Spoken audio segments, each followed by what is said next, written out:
সব সময় ক্ষতি করে না তারা, কিন্তু যখন জলের উপরে ওঠে তখন এক অদ্ভুত কুয়াশা ঘিরে ফেলে চারিদিক।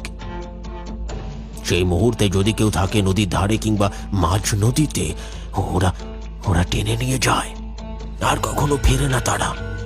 তাহলে খুড়ো এই রাতের বেলা মাঝ নদীতে মাছ ধরতে আসা মানে তো জীবন হাতে নিয়ে আসা। এইভাবে চললে তো আর মাছ ধরতে আসা যাবে না। ভয় পাস না, এরা জলের বাইরে সব সময় উঠতে পারে না, তাদের ক্ষমতা এতটা নয়। তাড়ানোর মন্ত্র আমার জানা নেই, কিন্তু আটকে রাখার কিছু কৌশল আমার জানা আছে। তবে আজকের রাতটা অশুভ। নৌকা নিয়ে তাড়াতাড়ি পাড়ে চল, আর একটাও কথা বলিস না।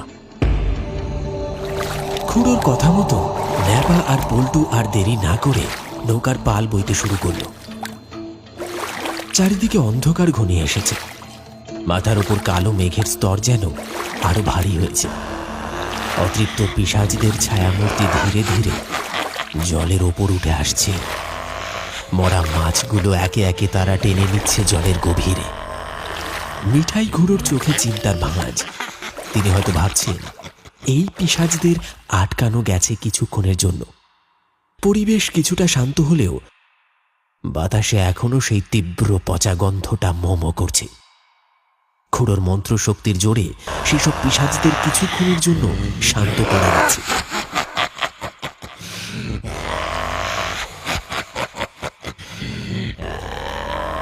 তারা নৌকা নিয়ে নদীর পাড়ে পৌঁছল। তাড়াতাড়ি নৌকা থেকে নেমে পড়ল তিনজনে আর রওনা দিল বাড়ির দিকে। তাড়াতাড়ি এখান থেকে চল, এক্ষুনি বৃষ্টি নামবে, তখন আবার ভিজে ভিজে বাড়ি যেতে হবে। খুড়ো, আমার তো মাথায় কিচ্ছু ঢুকছে না। এইসব পিশাচ কোথা থেকে উঠে এলো? এরা কারা? সব যেন গুলিয়ে যাচ্ছে। খুলে বলো না একবার। হ্যাঁ খুড়ো, কিছু তো বলো। ঘটনাটা অন্তত যেতে যেতে একটু শুনিয়ে দাও। ভয় পেলেও জানার আগ্রহটা কমছে না। এইসব কথা চট করে বলা যায় পল্টু? যেটুকু দেখেছিস সেটুকু তো আসলে শুরুর ছোট্ট ঝলক মাত্র। কাল মরা বটতলায় আড্ডায় বসে বলবো সব। কাল নয় খুড়ো, এখনই বলো। ছোট করে হলেও কিছুটা বলো, আমাদের বুকের মধ্যে তো আগুন জ্বলছে। গল্প করতে করতে সবাই বাড়ির পথে রওনা দিয়েছিল ঠিকই, কিন্তু ন্যাপা আর পল্টুর মনটা একেবারে অস্থির। নদীর মধ্যে যা ঘটেছে তার ব্যাখ্যা তারা কিছুতেই খুঁজে পাচ্ছে না। অন্ধকার নদীর বুকে হঠাৎ করে জেগে ওঠা পিশাচেরা, মৃত মাছের গন্ধে ভারী হয়ে ওঠা বাতাস, সব যেন দুঃস্বপ্নের মতো। তিনজনেই হাঁটতে শুরু করেছে তখনই। আকাশে কালো মেঘের আনাগোনা। হঠাৎ বিদ্যুতের ঝলকানি পুরো আকাশ বাতাস কাঁপিয়ে দিল।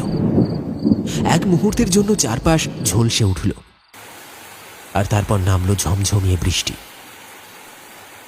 সর্বনাশ, যেই ভয়টা পেয়েছিলাম সেটাই হলো। এবার যে জলে ভিজে ভিজে বাড়ি যেতে হবে। ও খুড়ো, ওই দেখো দূরে একটা ছাউনি করা মাচা দেখা যাচ্ছে। চলো এখন ওইখানে গিয়ে মাথাটা বাঁচাই। বৃষ্টি থামলে না হয় বাড়ির দিকে যাওয়া যাবে। হ্যাঁ খুড়ো, পল্টু ঠিক কথা বলেছে। আর এই তালে তুমি বরং পুরো ঘটনাটা খুলে বলতে পারবে। চলো চলো। তারা ছুটে গিয়ে আশ্রয় নিল সেই মাচার তলায়। মাচার উপর সবাই যে যার জায়গা করে বাগিয়ে বসলো গল্প শোনার জন্য। পুরো গল্প বলার আগে একটা বিড়ি ধরিয়ে নিয়ে তাতে বেশ কয়েকবার লম্বা লম্বা টান দিতে লাগলেন খুড়ো। তারপর এক মুখ ধোঁয়া ছেড়ে গলা চড়িয়ে বলতে শুরু করলেন,